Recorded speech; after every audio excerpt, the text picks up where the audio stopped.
Thank you very much, Jewel. Very gracious and generous. Hitler had a bunch of people in his very early days, before he became a really, really bad guy. He had a bunch of people who would essentially be the ushers and the bouncers at his political rallies. He gave them all a uniform, brown in colour, brown shirts. And one of my supporters, viewers, sent me this page from a book he was reading. I'll just read a short excerpt, longer than I can memorise. These uniformed rowdies, not content to keep order at Nazi meetings, soon took to breaking up those of the other parties. Once in 1921, Hitler personally led his stormtroopers in an attack on a meeting which was to be addressed by a Bavarian federalist by the name of Pellowe, who received a beating.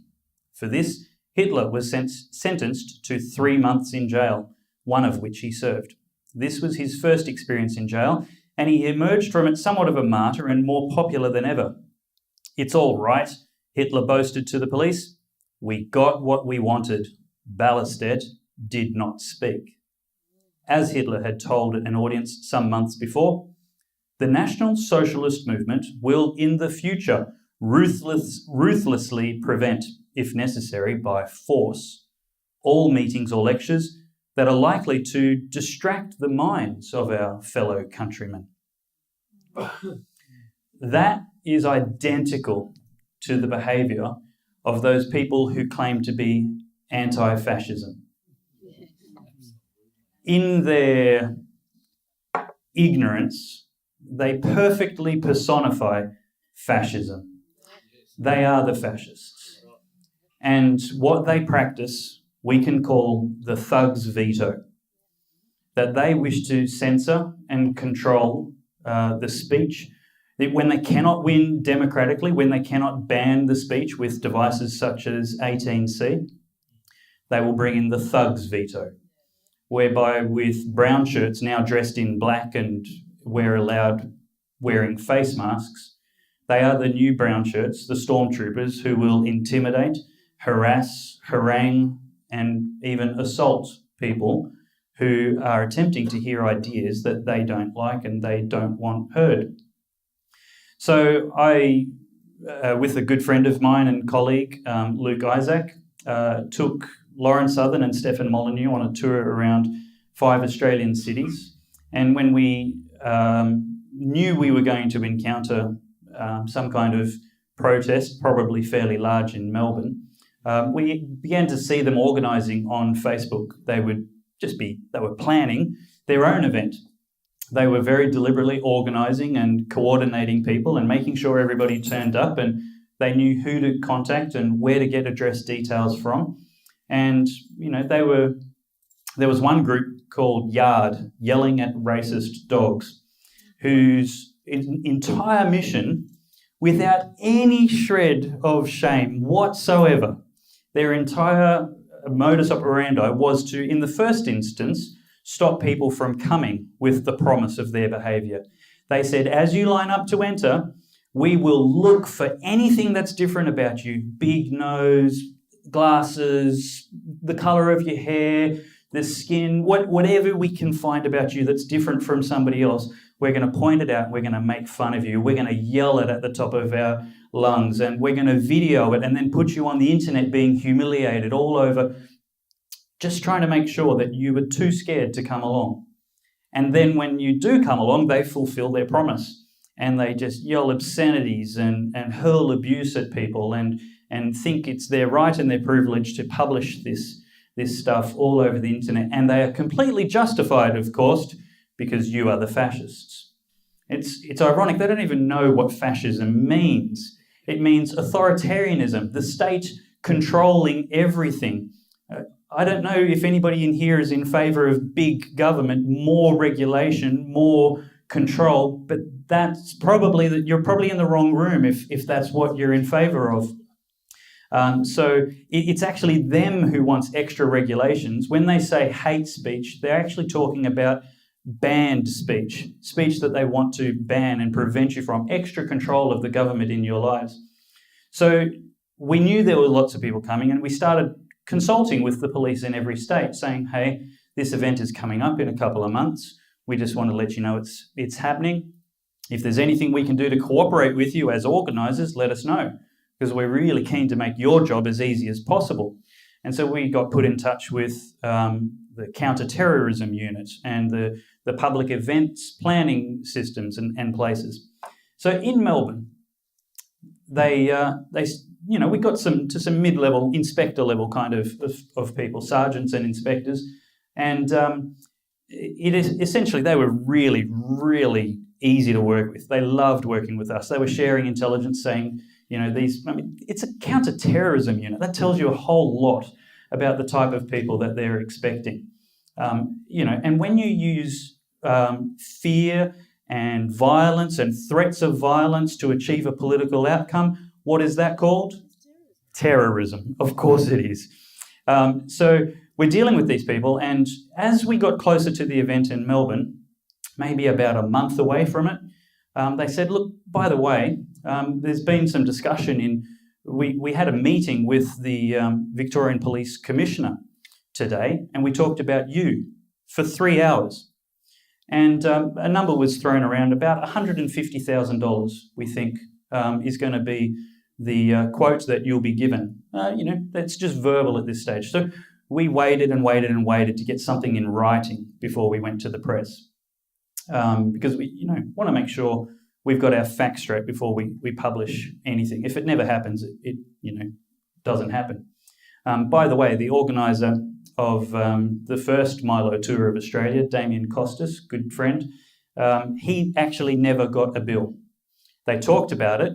They boasted about it. The Victorian Police Commissioner and the Minister for Police, Lisa Neville, actually to this day tell people that he got a bill. He didn't. Never got a single piece of paper.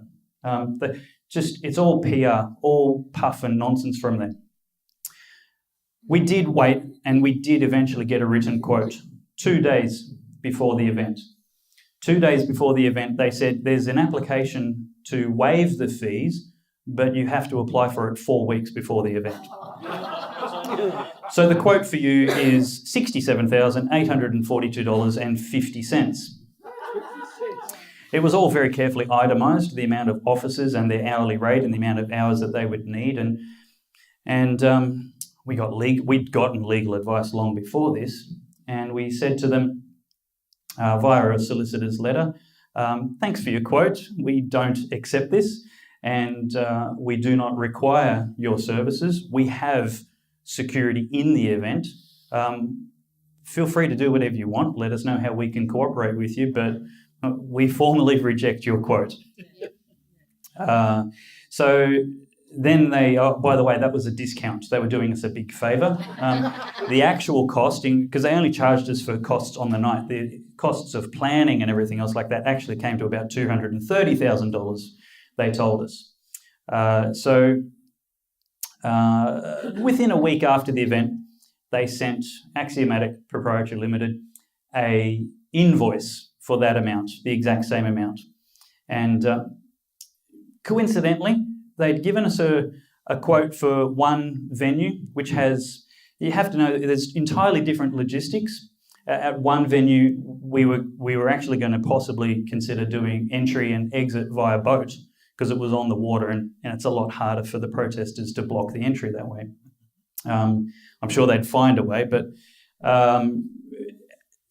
then they got to see the quote was identical in both instances. So it was just crazy. They just literally plucked a number out of the air. So to make a long story short, we got a lot of legal advice, and we basically sent Victorian Police a letter from a solicitor outlining the fact that we invited them to take us to court before they would ever see a cent from us, because there are many, many legal reasons why what they're doing is illegal. In the first instance, they're reading the legislation wrong. The regulations for police, providing for police charges, don't provide for our type of event getting any kind of charge. They're just abusing the legislation and saying, oh, we quote, the speeding fine rules and you get one. It's irrelevant to our type of event. Secondly, the legislated purpose of Victoria Police is to uphold law and order, not incentivise violence, not grossly undermine common law rights and freedoms, not to violate the implied constitutional freedoms of political expression.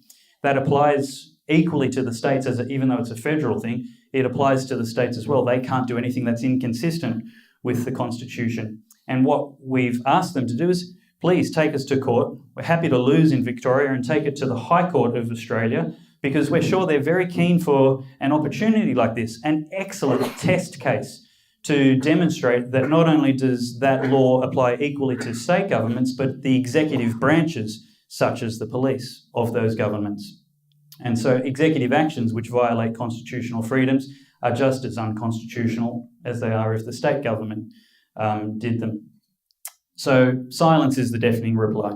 At this stage, we think pretty confidently that it's never going to get to court. They're ignoring us, just sending us statements every 30 days. They haven't responded to the letter. The lawyers and barristers are basically saying it may not ever come to anything.